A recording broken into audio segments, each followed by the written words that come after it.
Hey everybody, welcome back. Part number 7, I think we're up to now on the Tamiya's F-35 build. So last week we did the decals, this time around we do the weathering. So let's go ahead and get started.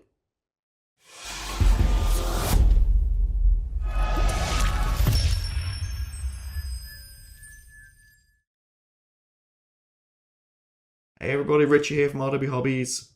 We did a mammoth decaling session last week, a lot of decals, gave it a quick clear coat of glossy clear, because we get straight into the weathering. So this is kind of where we're at from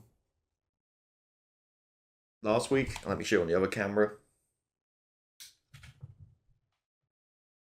And as you can see, we're looking really glossy and really awesome. And the reason we're glossy, two things, as I mentioned all the time. We're going to clear coat to seal in all decals, protect them, and also want a glossy, so when we add the wash, it rubs off a little bit easier than if we had a matte surface. Once we've done the wash, we're going to add a matte coat later on once we've done the weathering, but first we'll get that wash on. So like I said, I give a really thick coat of gloss. I used the Tamiya LP9, the lacquer clear coat. Really thick coat, as you can see, almost like a car shine, just because I really want to make sure I seal these guys in, because a lot of work. I didn't want to rip off all these decals when I came back to rub away a little bit and do some weathering. So underside, upper side, and I'm going to do a little piece right now, as always, to show you kind of what I'm up to. And I'll go off the camera and do the rest. So no surprises, I'm going to use Flory Model's Dark Dirt Wash. It's just my favorite wash. It's getting a little expensive now to get hold of and a little bit trickier to get hold of, but it's I've used it for years on all my models, and Dark Dirt's colors to go with. It's just super easy, clay based. If you make a mistake, just use water, it rubs right off. So this is the stuff, and I want to get like a little cup. I use plastic, these like little sauce, like I think a 1 ounce, they are 1 ounce little like plastic containers I get on Amazon. I think you get like 100 for like $8 maybe. They were like $5 a few years ago. A lot more expensive now. So I use the lids, as always. I talk about this all the time. Lids I use for like little paint palettes and mixing stuff. And then these guys are perfect for mixing paint. So all I'm going to do is add a little bit of wash. And just a little bit, because I kind of want to, this is a test with you guys too. I want to see kind of how it looks and make sure that there be no mistakes. So I'm just going to do a little area, a little test. And if it looks good, we'll do the rest of the aircraft. So just all I'm going to do is take a brush and simply rub it on. And you see, because it's that really glossy coat, it's not wanting to stick in into the paintwork, which is what I want. I want it to come off easily. I want it just to pick out some of the detail and not go too crazy here. So, we'll just extend it out a little bit. I got some on the brush. We'll do the wing. Oops. And the reason I put it into a separate container is I don't want to contaminate. So if I have something bad on my brush, like some enamels or something, and I go ahead and just wipe it in, I could ruin my whole bottle of wash there. So I just safeguard it. I just put it in a separate container.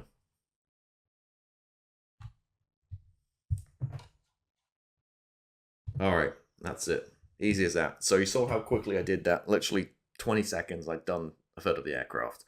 So I'm going to let that sit for about 30 minutes, and then it will dry. I'll come back, and then with a paper towel, we'll wipe it right off, and it should just then retain the recesses of the aircraft. Well, there's not really any panel lines on this one, but we've got more raised like ram detail, which doesn't have a tape on it. So that's really what I'm looking to catch on and pick out that detail. All right, so been about 30 minutes or so, and the wash is kind of dry to the touch. So a little bit of paper towel, and I'm just going to lick it to moisture, and just going to rub it.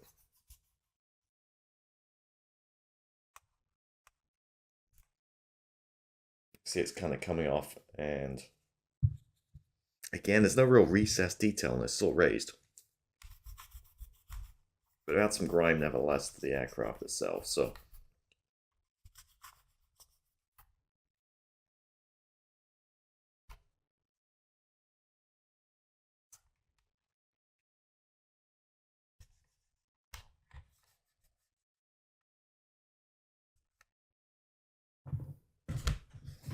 Bang, another piece, and you can see it's picking out a little bit of detail. I think coming through the tape, you can see some of the kind of rivets on the round tape around here. It's definitely going to help darken this up a little touch anyway.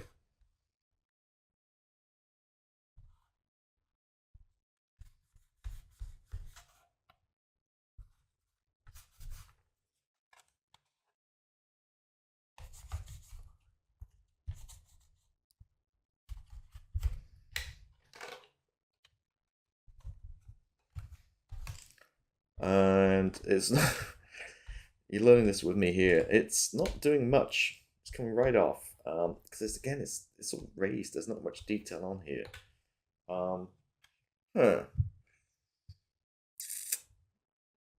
You know what? I will continue doing it on the underside as well. It's not doing quite as good job as it would on the regular like recessed lines and stuff. It's just rubbing right off because maybe I put too much clear on it, too much gloss, and it's not really doing much for the effect, is it? Um, hmm.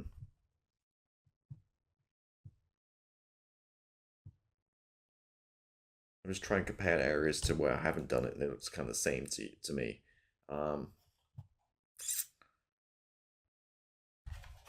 you know what I'm gonna do? I'm gonna give this whip this off a little bit. I'm gonna come back over and give it a quick spray of matte.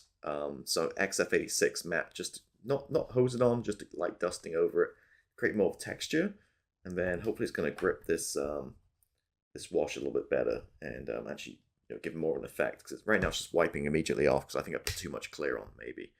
So lessons learned. Let me give it a quick like flat coat dusting, and then let that dry a couple of hours, and we'll come back and we'll go again and see if it's any different. All right, so plan B. So sprayed everything XF86, so it's all matted down. Um, so not so shiny, looking a little bit more realistic. Although this obviously has some sheen to it, real life. Now, what I think I'll do now is I'm going to try kind of the pin wash with enamels. So this will go horribly wrong, and you might see it live on TV here. So that's how much paint I'm using. Barely anything. As you can see here, I'm using Abtalon Starship Filth, which we've used for the whole build. Oil paint, just a tiny couple of drops, barely any, and I'm getting my enamel thinner. I know it's X20, so confusing. X20 have regular, like acrylic can have enamel, same number, but this is enamel one, and just with a pipette.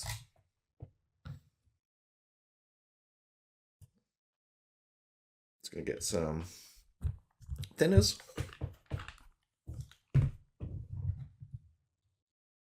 And just mix it up and make a homemade little wash, which I want nice and thin, hence the very lack of paint. All right, so now what I'm gonna do is I'm gonna dab it in certain areas around panel lines and stuff, and just let it do its thing. So just kind of loosely following around.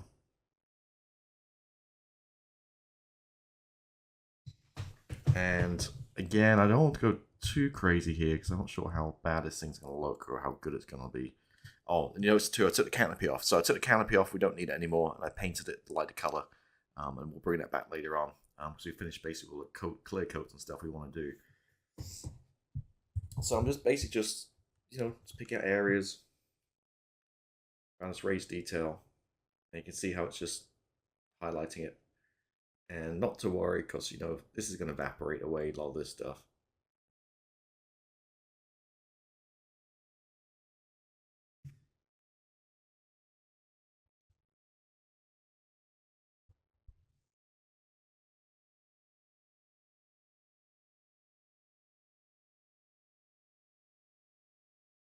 Just basically find any surface detail.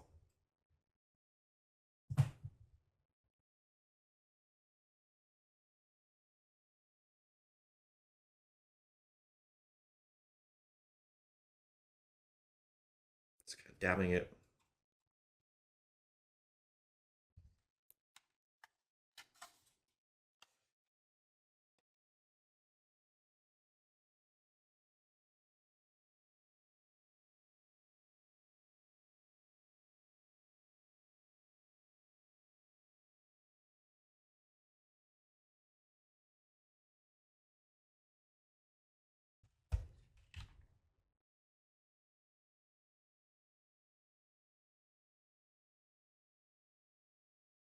Just working my way around the whole aircraft.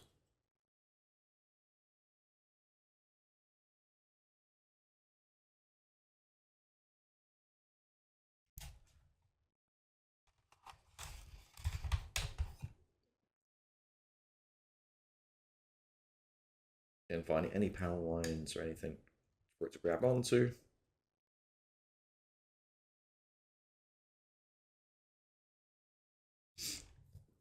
And that's how we're looking. So it's a big mess right now, but not to worry, it's going to evaporate back. And also, any areas where it's looking a little bit kind of rough, I can just add more thinners, enamel thinners, just dart it all the way back, and or basically rub it all off if I wanted to. It's not a problem at all. I just want to kind of see how this all dries. I want to pick out some of this detail, and there we kind of go. So I'm going to leave this. It's dry, and it looks a big mess right now, but trust me, once this dries back a little bit, it's going to evaporate. It's going to look a lot nicer. All right, so 4 or 5 minutes later, it was a little too heavy, so I just came back with I just put some more enamel thinner into my little jar here. So basically 95% pure enamel thinners, and I just with a brush, I just rubbed it on, and it kind of went, all spread out. And I just with a paper towel, the direction of the airflow, which is front to back, I just rubbing it and rubbing off all the excess, and it's left me this kind of grimier look. So not perfect by any means, but I don't want to beat this thing up too much because it's a new fighter jet. It's not been sat in Russia for like 35 years. So just put some extra enamel finish, just wiping off all the extra, and it's still leaving some picking up that detail. On the bottom, it's a little bit more with a darker color. You can't really see it so much. It's almost evaporated all off, to be honest with you. But just on the top surface there, I kind of like this now. It's giving it a worn down look. Some grime. And just not stark color, right? So just broke it up a little bit, and simple as that. It's just you saw what I did. But somehow that decal's shifted off the spot, so I'm not sure how it's managed that one. Huh. But yeah, it's stuck down, so I don't know. It's okay, now I'm just wiping off the paint. I don't want to do that. So yeah, so look, I kind of liking how it's looking, should I say? And that's pretty nice kind of weathering. So I'm going to let it sit overnight and see how it mellows off. There's a little bit more here, just needs rubbed off, and we'll see in the morning. Okay, it's the following morning, and it's all dried, and this is how we're looking. So quite happy with it, actually. It's a little grimy, but it's not overly done, and I'm looking pretty good, I think. So that's where we're at. Kind of short and sweet, not too much today for the weathering. Again, it's a modern jet. They're not going to be beaten up with chips and stuff. As you can see, I did put the pilot in on the seat, which we did back in part number 2, I think it was, and also the glare shield and the instrument panel. Now, obviously, the seat goes in first with the pilot, and then these go over his legs. The glare shield goes in second over his legs. And fitting really nice. The hands are touching the control sticks, no issues or anything like that. And definitely glad I did paint the figure and didn't have an empty seat, because I think definitely adds some scale perspective to the whole thing. So that's where we're at. I'm gonna wrap this up, and then we'll come back next week and we'll finish this up. A lot of jobs to do, little jobs to do. Things like the gear, the bay doors, a couple of AMRAMs we're gonna throw in there, and we'll wrap this kit up. So thank you for watching. Have a great week. I'll see you next week. Goodbye.